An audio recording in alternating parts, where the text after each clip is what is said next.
The writers we think wrote Matthew, Mark, Luke, and John didn't actually write Matthew, Mark, Luke, and John. At least that's what Bart Ehrman says. We'll find out on today's episode of All Rise whether he's right or whether that objection should be overruled.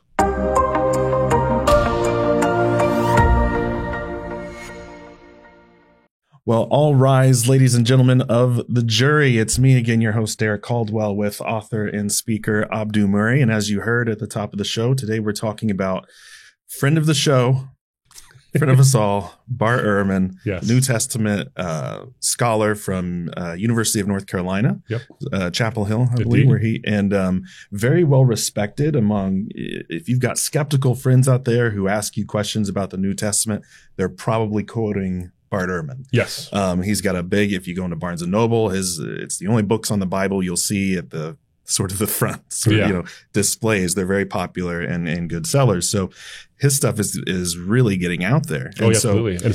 And it's been. Yeah. So we're going to listen to a clip of Bart making a few claims, and we're going to quote some things from his books to jump in to really start answering this question of who wrote the Gospels. Yeah. So let's go ahead and get started here.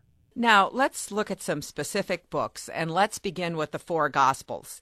And these are the accounts of the life of Jesus that provide a real bedrock for Christian teaching. And a lot of Christians, hearing what I said in the introduction, would say, wait a minute, what do you mean these weren't written by Matthew, Mark, Luke, and John? How can you say that? Yes, well, no, it's a good question. Now, in this case, we're not dealing with forgeries because whoever wrote Matthew, Mark, Luke, and John did not claim to be Matthew, Mark, and Luke, and John. Those are titles given to the books later by editors. The books themselves don't make any claims, so they're actually anonymous. And so in this case, these would be called false ascriptions rather than forgeries. But scholars for a long time have argued that they weren't really written by Matthew and John, two of Jesus' disciples, and Mark and Luke, companions of the apostles, that in fact the disciples of Jesus were probably Aramaic-speaking, illiterate peasants who couldn't write. These books are written in a very high-level Greek by people living 30 or 40 years later. Do we know who actually wrote them?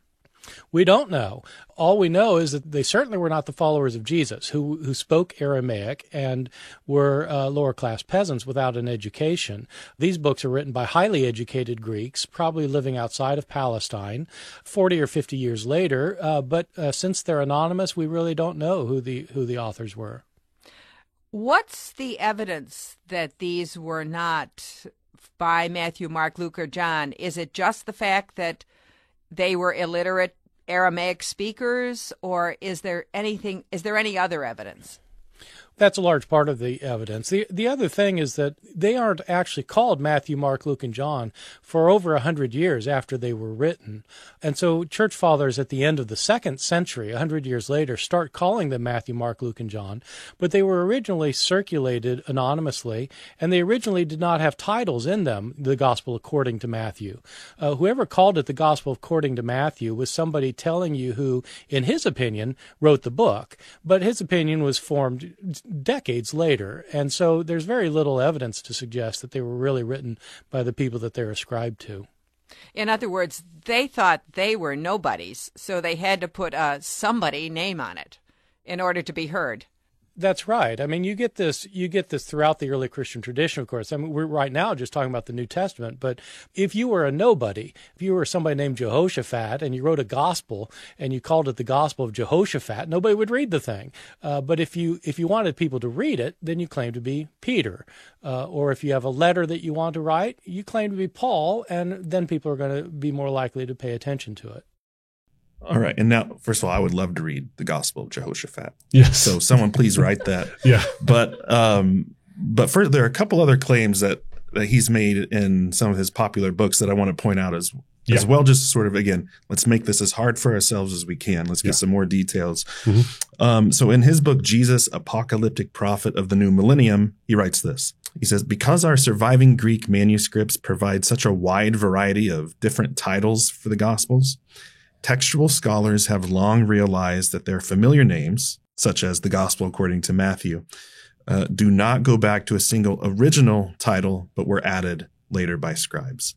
Right. So then he also makes a claim about the authority of the text. So why were they given these names? He says, there's not much mystery about why later Christians would want to claim that the authors were in fact companions of Jesus, or at least connected with apostles. That claim provided much needed authority for these accounts for people wanting to know what Jesus was really like. So he's saying in interviews, he's written about it. And so these are sort of core arguments that Bart Ehrman makes about why you can't trust the names that are on the Gospels. So can you summarize essentially what are his main objections here? So essentially his arguments are summarized in essentially 3 points.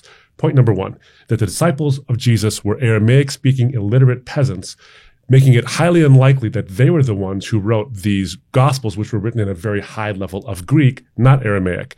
Number 2, that the Gospels, Matthew, Mark, Luke, and John, were actually anonymously written. They weren't given those titles until about 100 years later, so we have almost no good evidence that they were originally called Matthew, Mark, Luke, and John. And number 3, that many titles were given for the Gospels in ancient manuscripts, proving that no one really knew who wrote them. So those are the essential 3 arguments here, that the titles we have today are there because they were ascribed to people who had authority so that people will pay attention. That's essentially the argument.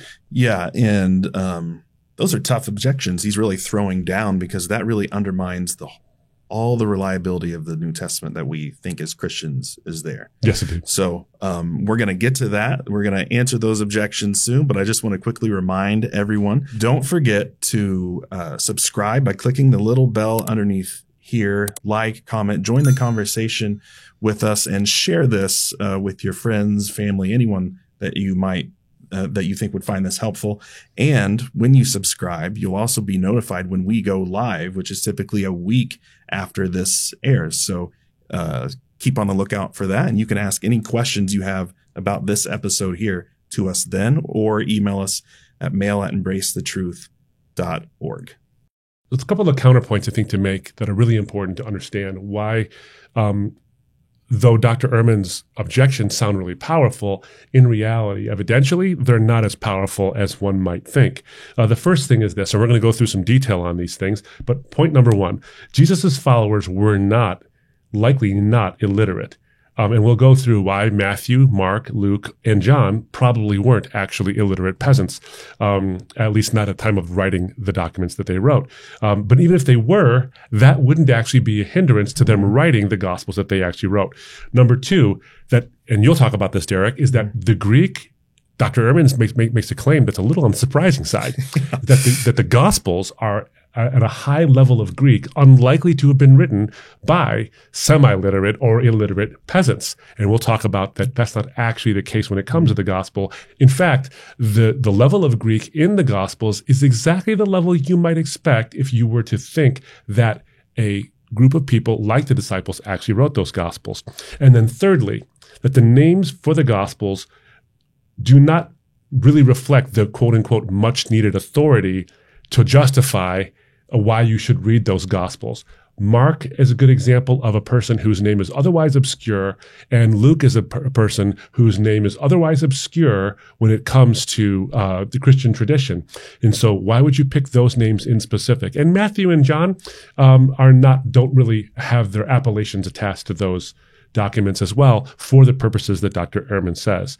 The other thing to point out too, and we're going to point out in detail, is there are not different names given to these manuscripts. This is an important point, folks, and we're going to talk about this in a moment, is that the fact of the matter is the manuscripts, no one ever calls Matthew Luke.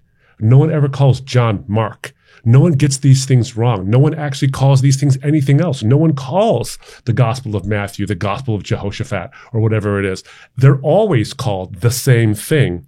And the important thing too is for the manuscripts that we do have, where you'd expect there to be titles or some kind of a name attached, the names are actually attached. In other words, the manuscripts we do have aren't anonymous. So those are the main points we're going to actually talk about. But as I do that, of course, it's all rise, so we have a legal hook. And the legal hook is this. A couple of times, Dr. Ehrman makes a statement, and he states it. And in fact, his host on the show that we're responding to asks, is there any more evidence than that these people were illiterate? In other words, is there more foundation? And he doesn't really give a whole lot. I mean, he gives some, but not a whole lot of foundation for the blanket statement, for example, that there was no real attribution to these Gospels to Matthew, Mark, Luke, and John, except for 100 years later, for example, or that the disciples were, in fact, illiterate peasants. He gives no foundation for that. He just says it. Now, maybe elsewhere, he's actually provided foundation, but the first thing I would do as a lawyer is object. Objection, Your Honor, lack of foundation. Now, it's important we understand what I mean by this objection, okay? Because the lack of foundation objection does not mean that this person's not an expert. That's not what it means. Because every person, whether they're a bona fide expert in the field they're testifying about, or they're a witness who was there and saw the thing happen, whatever it is, they have to actually provide the lawyer who's espousing that person as a credible witness for whatever that might be, has to establish what's called foundation. And foundation simply means, one, that this person was in the place that they were, who could they would qualify for being an eyewitness, or if they're an expert witness, they qualify as being an expert witness. Well, Dr. Ehrman qualifies. He clearly does qualify.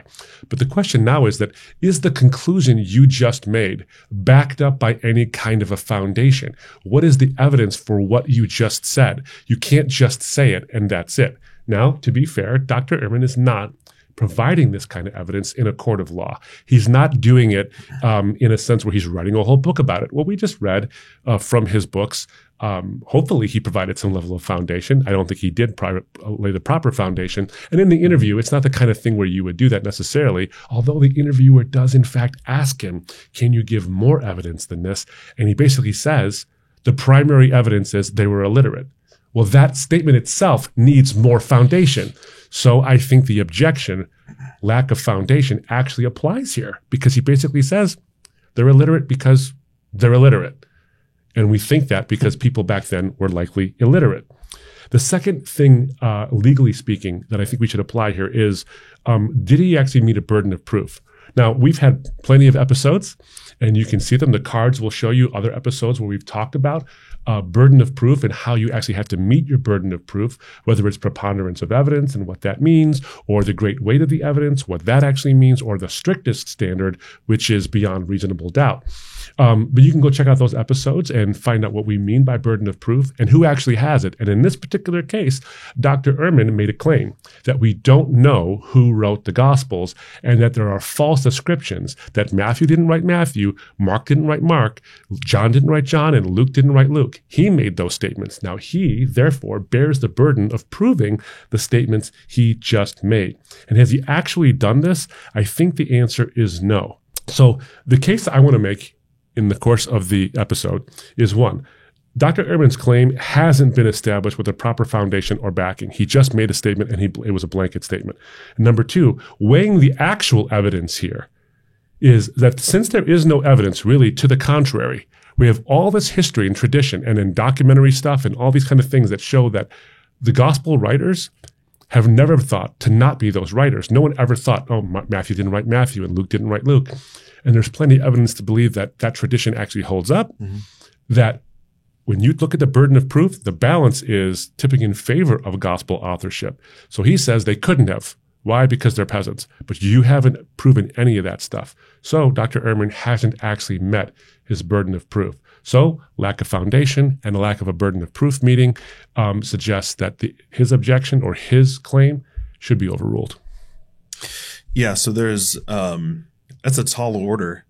Yeah. Because it sounds like you're saying he's nearly 100% wrong, and we're going to counter every one of his arguments, which of course we hope to do. But I think there are people who are watching this who will probably think, because he is the authority, like you mentioned before, course. Like, ooh, who are we? Yeah. But this kind of shows anyone can do this too. Like, he makes a claim that hasn't been substantiated. So look it up. And what I like to tell people, especially Christians who get concerned when they hear things like this, is don't freak out yet. There's always an answer for everything. There is always an answer. I've never come up with any objection that I just thought, oof, I don't know about that. And this is just like that. It sounds really powerful, but when you dig into the details, things are much more complicated or I wouldn't even say they're complicated. I think they're pretty easy in essence to kind of show what's actually going on there, that there are just some oversteps in order to, in the service of making a larger point about the Gospels not being reliable. Well, this goes to another issue that I think is important for all of us to keep in mind. And we've likely said this in several other episodes before, but I think it bears repeating over and over again. An objection is very easy to make. It's almost like a bumper sticker thing. You can put it on the back of your car. You can put it in a meme, whatever it is, because you say there's not enough evidence for this. And then that suggests if there's not enough, then there can't possibly be any evidence for it. To respond with the actual evidence takes time. So just because you can make an objection in 30 seconds and you have to respond to it in an hour doesn't mean that the objection itself is a good one. It just simply means that the evidence is so numerous that you actually have to spend time going through that actual evidence, because the claim is easy. Substantiating the claim, that's a different story. So I think that's an important, will we get to every single thing he says? Not necessarily, but we'll try our best. One other thing, though, is that you're right. Dr. Ehrman is an authority. He is. And I don't have a PhD in the things he has a PhD in. That doesn't mean, though, that I can't critique, nor can you, ladies and gentlemen of the jury, not necessarily critique what he has to say. And the reason I say that is because what we don't want to do is subject ourselves to the fallacy of appeal to authority. Just because someone has a lot of letters after their name doesn't necessarily mean that everything they say on the subject is infallible. Having said that, though, we have to give due respect to someone who spent a lot of time in an area and spent a lifetime studying this. So I don't want to necessarily denigrate his credentials. We ought not to do that. And I would hope to think that the very fact that we're taking an episode to respond to Dr. Ehrman is evidence of our respect for his pedigree. All right. So now that we've made these claims, let's substantiate our claims. Let's lay the foundation for the things that we have said, which are also very strong statements. So first, you said that Jesus's followers were not illiterate. Everyone seems to think that they were. Explain to me why you don't think they are. Well, this is an important point, Derek, because certain things get said because other people said them. And we're all guilty of that. I'm guilty of that sometimes as well. Is that certain people say stuff and they say it because, well, other people said it. And someone really smart with a lot of letters after their name said the same thing. And Christians can be just as guilty of that. I revised arguments that I used to make in favor of the Christian faith because I heard other people say them. I'm like, but when I really look at it, is that actually true? And so you can revise these things. So it's important for all of us to say that. So we often say that the disciples must have been illiterate, Aramaic-speaking peasants. They likely were Aramaic-speaking, and there's evidence for that, and we don't necessarily go into that, but that was likely the case. Does that mean they didn't speak Greek of any kind? Well, we'll talk about that later as well, and that's likely not the case. There was at least some level of Greek understanding, especially considering the Hellenism that was going on in the era and the Roman Empire's influence and all these things. They had to interact with the Romans. And which brings me to Matthew. So Matthew, was he an illiterate peasant? Well, we know from the records, and there's no reason to doubt in the Gospel of Matthew and in the other Gospels as well, that Matthew, also known as Levi, was in fact a tax collector for the Romans. That necessarily entails a couple of things. Either Matthew had an unbelievable ability to remember with stark accuracy all the financial information he needed to be a tax collector and then could report that to his Roman authorities, or he wrote a couple of things down. And my guess is he wrote a couple of things down, which means he's not illiterate. He has to have at least a working knowledge of writing such that he could communicate important tax information about multiple people to the Roman authorities. So that had to be the case. So to say Matthew was illiterate just ignores the evidence on its face in the document itself, in the multiple documents of the New Testament. So at least this one writer wasn't illiterate.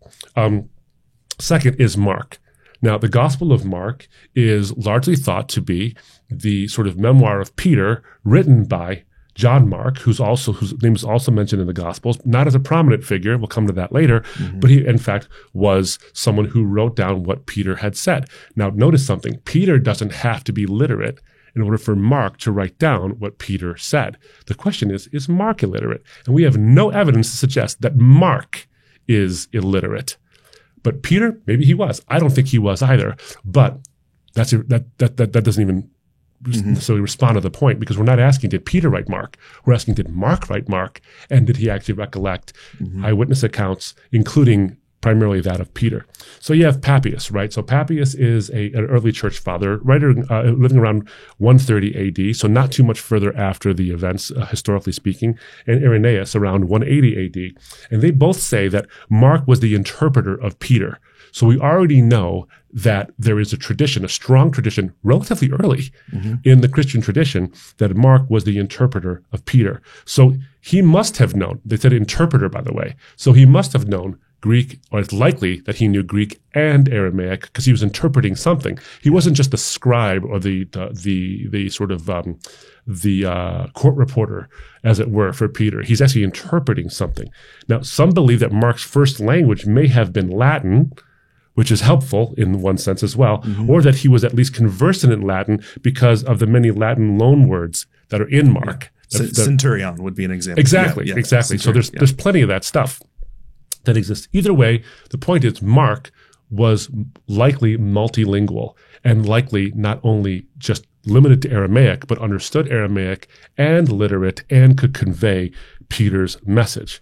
Now, let's go to Luke. Was Luke illiterate? Well, we have from within the gospel records, especially Paul's letters as well, referring to Luke, that Luke was a physician.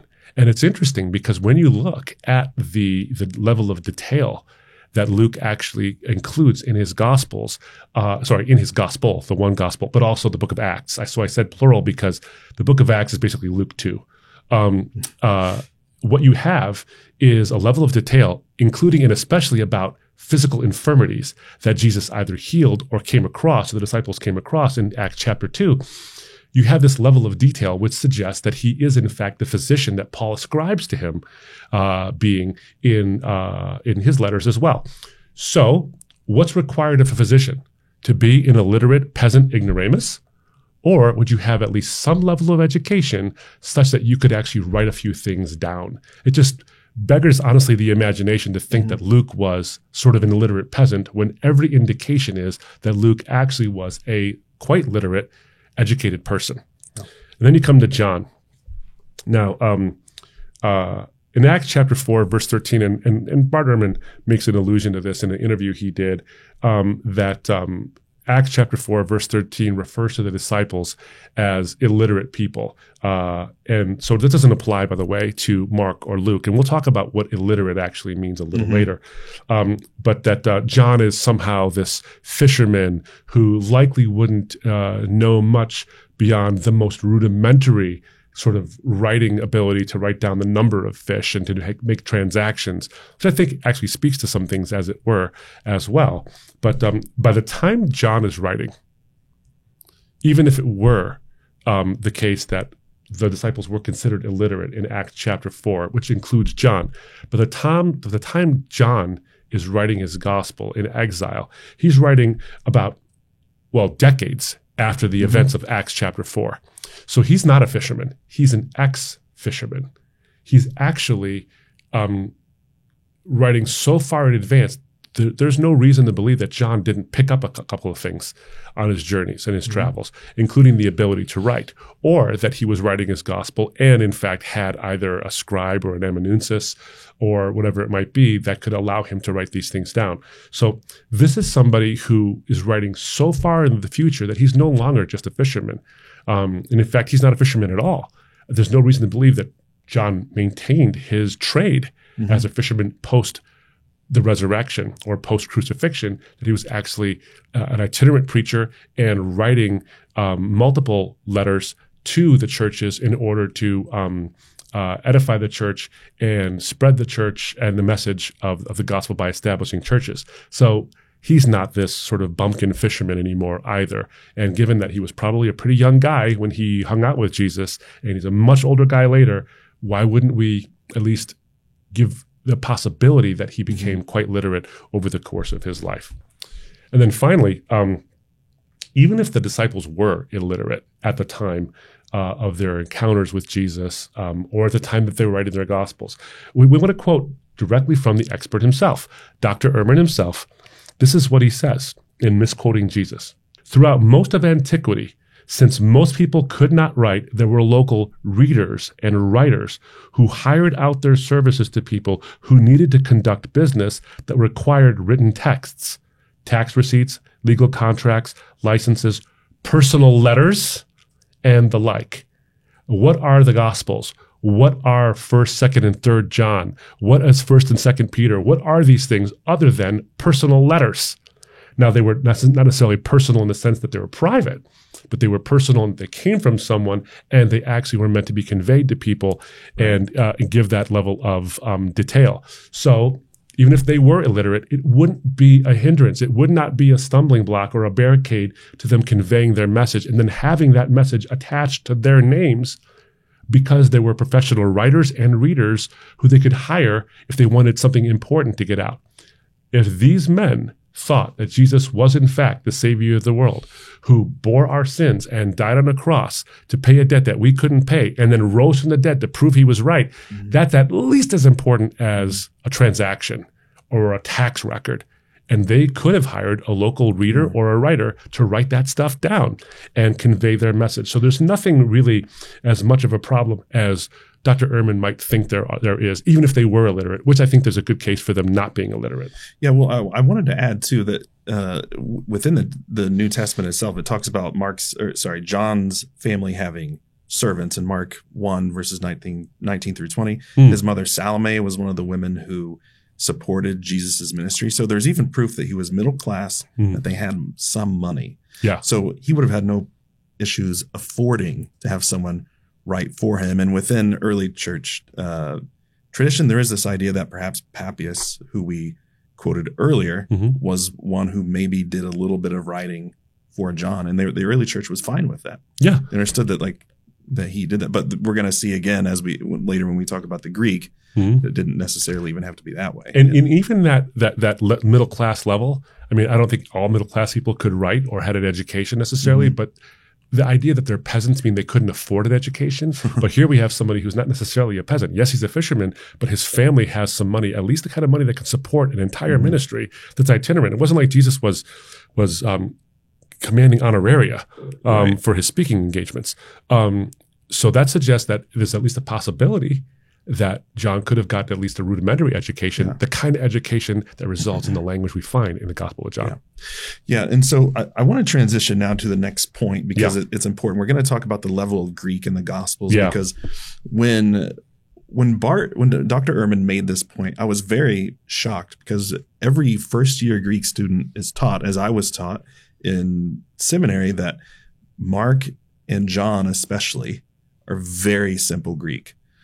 Some might say even grammatically not very, very much not professional, beautiful sounding Greek in that sense. And so I was shocked. I've never heard anyone make that claim before. And actually John is considered, first Matthew and Luke are considered pretty good Greek, still Koine Greek, still the Greek of Koine meaning common, still the Greek of the common people. So not classical Greek, but we're considered kind of better Greek because obviously Luke had some education. Matthew had some literacy in other languages, and he needed to be writing. So it wouldn't surprise us, by the way, that their Greek is better than Mark and John. Right. And there's even some talk that maybe Matthew wrote his in Hebrew and it was translated or in Aramaic, translated to Greek, something like that. But either way, John, though, I love David Bentley Hart again. He did a translation of the New Testament, but he says John does not give the impression of being someone possessed of a classical education. But Clement of Alexandria, who lived between 150 and 215, said John was simple in speech. So they knew this about John already. And John A.T. Robinson, another Greek scholar, said it was correct, though limited.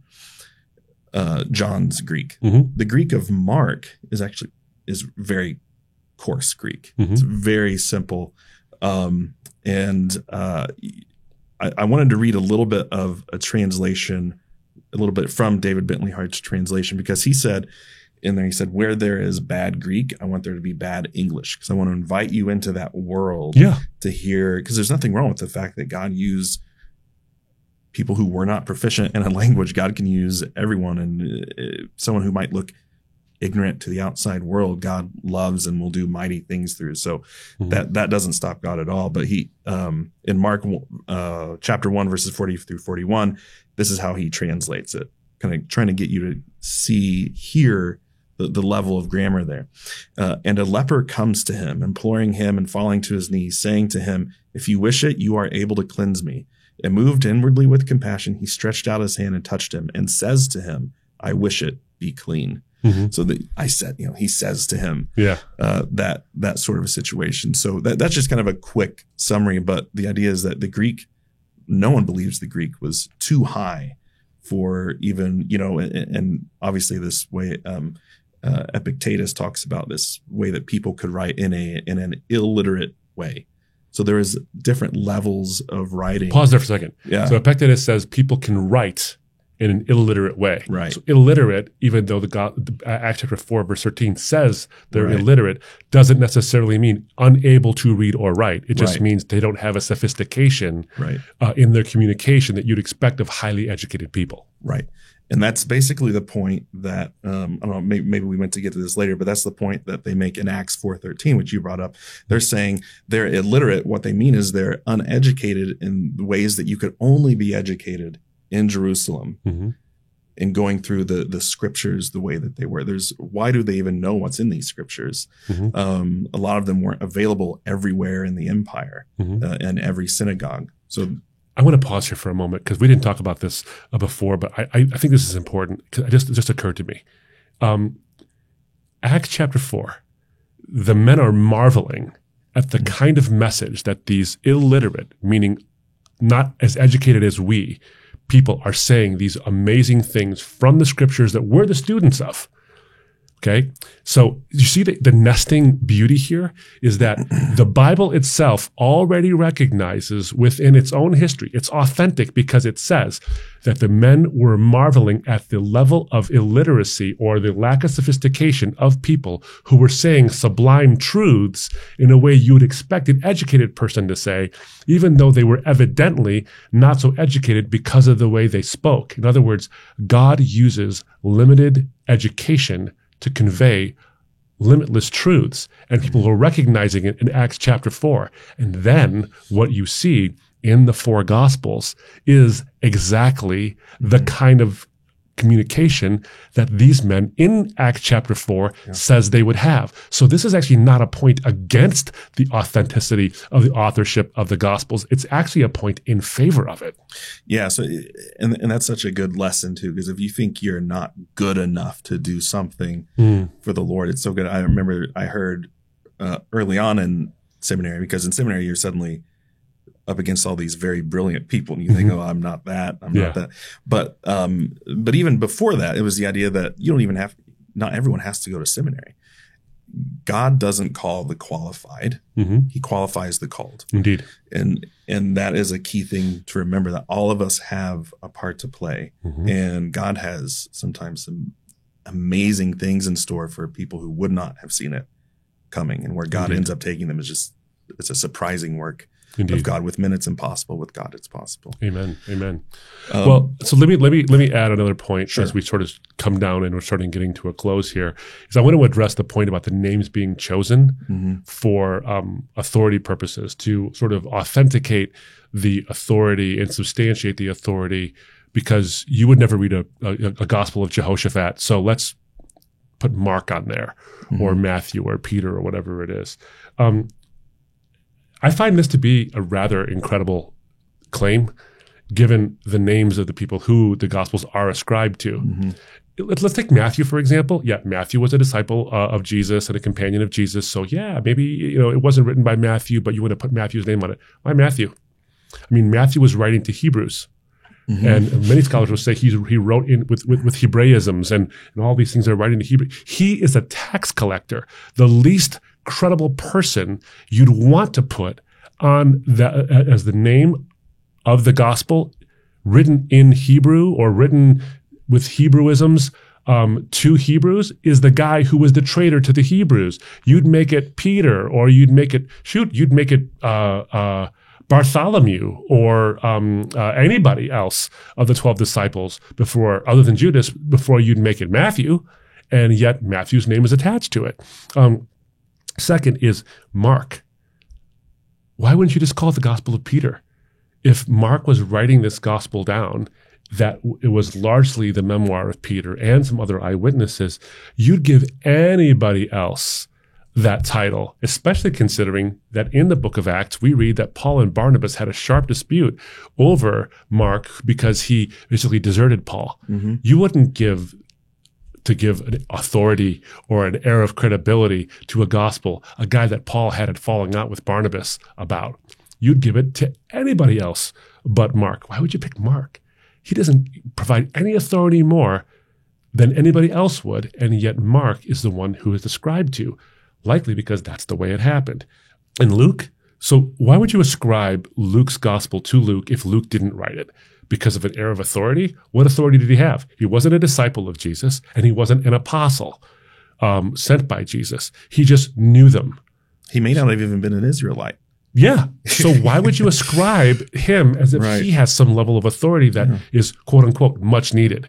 Luke's name, other than him being a gospel writer and a companion of Paul, he is obscure. He provides nothing in terms of the history of Christendom, in terms of what he did or didn't do, any miracles he performed or anything he did, his martyrdom. None of that's important. It's all immaterial, except for the fact that he is mentioned as a companion of Paul and that a gospel bears his name. Yeah. There's no good reason to ascribe it to him. Now, John, yes, I can see why someone might say, well, John, he was the beloved disciple and all this, but he's only one of the four that you could say, well, that was an influence there, that, you wanted to have an authority level. So John is falsely ascribed to be the gospel writer because he had much needed authority. But one, we see no evidence of this. And two, we see in every other instance that there is not only no evidence of false attribution, but there's contrary evidence to say that the attribution actually makes a lot of sense.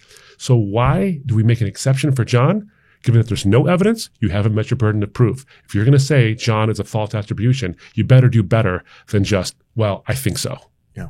Okay. So the last 2 points that we're making here, essentially that there are not different names given to the manuscripts, and there are no anonymous manuscripts. I'm going to try to state those really quickly, and we can talk more about it on deliberations if people want. But first, the name variations that Ehrman talks about, the name doesn't change. The title changes. Mm-hmm. The name doesn't change. And what I mean is Matthew is always called Matthew. What changes is it might say Holy Gospel according to Matthew, Gospel according to Matthew, or just according to Matthew. So when he says we don't know who wrote it because the titles are all over the place, that's not true in this case. Now, for a truly anonymous work like the book of Hebrews, you see very different names given over time. It's Hebrews is by Paul or by Timothy, or it's from Rome or whatever. That shows you can compare those and say, okay, that's what something that's really anonymous looks like. This is what something that's not anonymous looks like, which is a miracle in and of itself to assume that these manuscripts could have gone all throughout the Roman Empire for a century with no name on it. And then 100 years later, they all said, oh, we all agree that Matthew wrote this one and Luke wrote this one, and they never confuse them, even though Matthew, Luke, and John are very similar in some places. Mm-hmm. That would be a miracle in and of itself. In fact, Matthew and Luke are verbatim in some places. Yeah. And they never mess it up. And they never mess it up.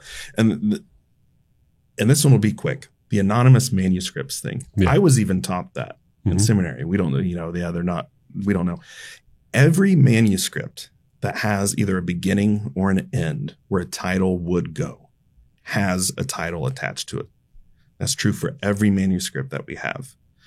The reason that Ehrman says it takes 100 years is because that's when we have our earliest manuscripts, because, very fragile documents at that point. They're all mostly all written on papyrus.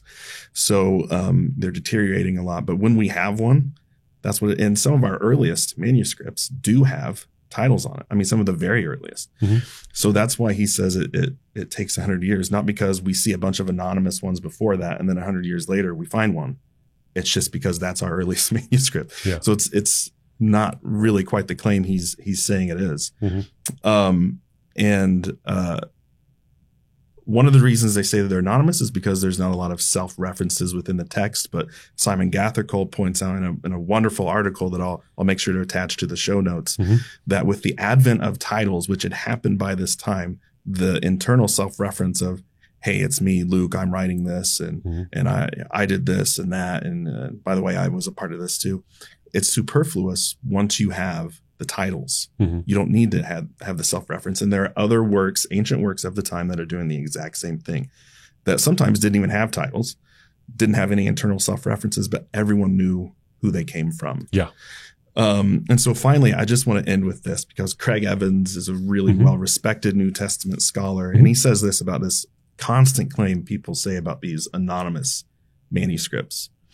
He said, in every single text that we have where the beginning or the ending of the work survives, we find traditional authorship. There are no anonymous copies of the Gospels. And there are no copies of the canonical Gospels under different names. Unless evidence to the contrary should surface, we should stop talking about anonymous Gospels in late unhistorical superscriptions and subscriptions. Those are strong words. Mic drop. Mic drop. But completely true. It's shocking. It was shocking for me researching this because of what I thought I knew even from seminary. That's actually not the case at all. We've sort of believed this. Like you mentioned earlier, we hear it, so it must be true. Yeah. But it just isn't. So we have a lot of reason to feel very good and confident about the reliability of the Gospels that we have and who wrote them. Indeed. So I'm going to come back with a closing statement, but first, I'd like to hear a message from us. Friends, this is a viewer and listener supported ministry. Embrace the Truth exists because of the generous donations of friends like you. You know, the content for our YouTube channel and our podcast is very research intensive. And when we spend time trying to create the content, it takes a lot of effort and a lot of money. We travel all over the world as well. So your generous gifts are truly important to us. If you are interested in donating to this ministry, go to the link, embracethetruth.org, and you'll see some donate buttons at the top of our webpage. We'd love to get your support. God bless you. So ladies and gentlemen of the jury, the claim is that neither Matthew, Mark, Luke, nor John wrote Matthew, Mark, Luke, or John. Dr. Ehrman says that we have no evidence of this and that they were illiterate, Aramaic-speaking peasants, and that the names were attributed to these Gospels to add much-needed authority to authenticate them. But the real story is this. What we've seen is that there's no real foundation for this claim. Dr. Ehrman makes the statement, but he actually provides no real foundation for the statement that they were illiterate and that they were limited to Aramaic-speaking and couldn't read or write in Greek to the level at which the Greek is in the Gospels. We've seen actually evidence to the contrary. We've seen that there is no real reason to believe that Matthew or Luke were illiterate, because given their professions as a tax collector and as a physician, and that even if all the gospel writers were in fact illiterate, that wouldn't be a hindrance because there were paid readers and paid writers who could convey a message if it was important. And clearly, the church thought that this message about who Jesus was and what he did for all of us was important enough to write down and pass on.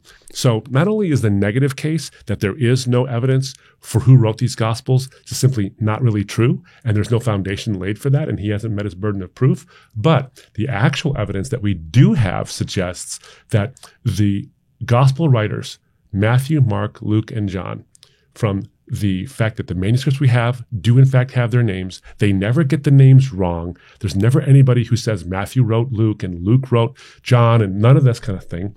All of this evidence points to the fact that maybe these gospel writers were in fact literate. And maybe if they were illiterate, they could have someone who could write this message down. And that 100 years later, when people actually did start saying out loud or in writing that these are the folks who wrote these things, they had every reason to write and say that Matthew wrote Matthew, Mark wrote Mark, Luke wrote Luke, and John wrote John.